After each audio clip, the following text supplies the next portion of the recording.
So hi everyone, this is my photography and just a little bit of my work.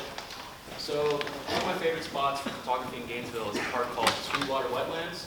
The reason why I like it so much is not because it's beautiful, but it's also really good for the environment and for us because it filters out waste from our drinking water.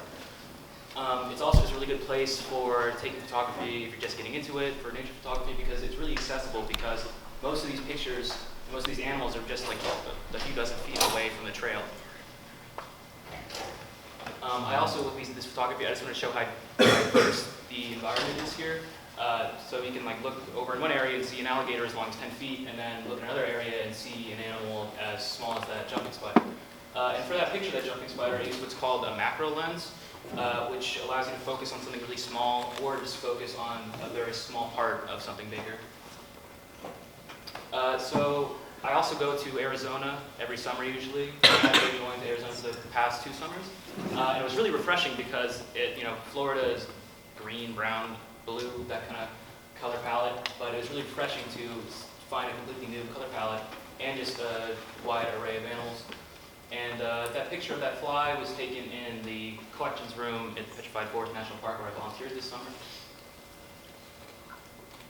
I also went to China, the most recent China trip, and it was really important because it was when Mr. Ho really taught me how to frame pictures correctly, and he also taught me a lot about night photography. So for that one on the bottom, that's actually set on a really low shutter speed. That's the way the water looks like that, and basically that means that your shutter is exposed to light for a long period of time, and the water was moving while it was exposed, so it looks like really smooth. And then most recently, I took a trip to Dahlonega, Georgia, which is like North Georgia. And this is what I really wanted to focus on here was my framing of my pictures. I wanted to follow what's known as the rule of thirds, or the 2/3 rule, where pictures are supposed to be more visually appealing if the subject is framed in one of the thirds of the picture. And here's just more stuff like that. Like if you look at the top one, the top right one, you can see that the tree trunk makes up about 1/3 of the picture.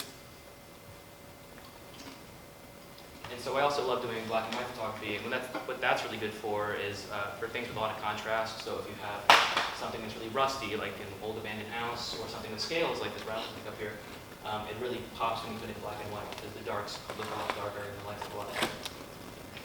And also it's really good for things like with texture, like this mutated cactus that I took a picture of in Arizona.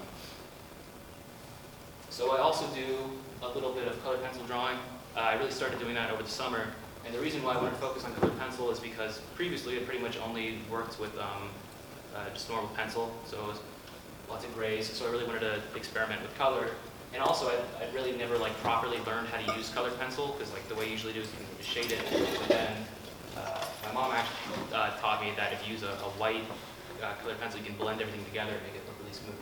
So that's a picture of Johnny Depp that I did from a movie called Fear and Loathing. I also did a picture of Samuel L. Jackson. I didn't quite finish it, but it was definitely experimental. And then I also did Rango from the movie Rango. And that was really interesting because I had to kind of give each scale its own little character, and I did just recreate a texture over the whole thing. And here's what I'm currently working on. And it's a colored pencil drawing of Willem Dafoe from a movie called The Lighthouse. And it's really great because that movie's in black and white, and it really just brings out all the wrinkles in his face. Yeah, that's my art. Thank you very much.